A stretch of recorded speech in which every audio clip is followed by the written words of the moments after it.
എംബാപ്പയാണ് പ്രശ്നം എന്ന് പറഞ്ഞിട്ട് ഞാൻ ഇന്നലെ ഒരു വീഡിയോ ഇട്ടപ്പോൾ അതിന്റെ അടിയിൽ ഫാൻസ് വന്ന് മൊത്തം നെഗറ്റീവ് കമന്റ് ആയിരുന്നു.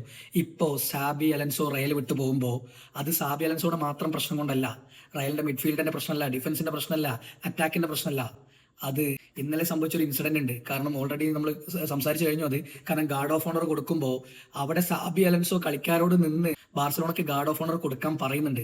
പക്ഷേ എംബാപ്പയുടെ ഒരു ഒറ്റ വാക്കിലാണ് കളിക്കാരെല്ലാം തിരിച്ചു വരുന്നത്.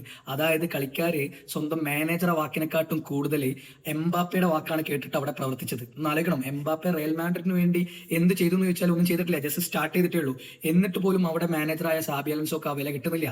അപ്പൊ അതൊരു മേജർ റീസൺ ആണ് ഈ ഒരു തീരുമാനം. നിങ്ങളൊന്ന് ആലോചിക്കണം, സാബി അലൻസോയുടെ സ്റ്റാറ്റ് അത്ര മോശമൊന്നുമല്ല. കാരണം ആദ്യത്തെ 34 കളിയിൽ 24 വിജയം, 4 തോൽവി, 6 സമനില, ഇതാണ് സ്റ്റാറ്റ്. കാരണം ഹാൻസി ഫ്ലിക്കും ബാഴ്സലോണയിലെ ആദ്യത്തെ 34 മാച്ചിൽ സെയിം സ്റ്റാറ്റ് ആണ്. ഒരു മാനേജറെ സംബന്ധിച്ചിടത്തോളം ഒരു ബാഡ് സ്റ്റാർട്ട് ഒന്നല്ല സാബി അലൻസോ ചെയ്തത്. കാരണം ഇപ്പൊ വരാൻ പോകുന്ന പുതിയ റയൽ മാഡ്രിഡിന്റെ മാനേജർ ഇതിനെക്കാട്ടും മോശം സ്റ്റാറ്റാണ് ഇപ്പോഴുള്ള ലീഗിൽ. അങ്ങനത്തെ ഒരു മാനേജറാണ് റയൽ മാഡ്രിഡിന് വേണ്ടി വരാൻ പോകുന്നത്. അപ്പൊ നിങ്ങൾക്ക് പരിശോധിച്ചാൽ മനസ്സിലാവും.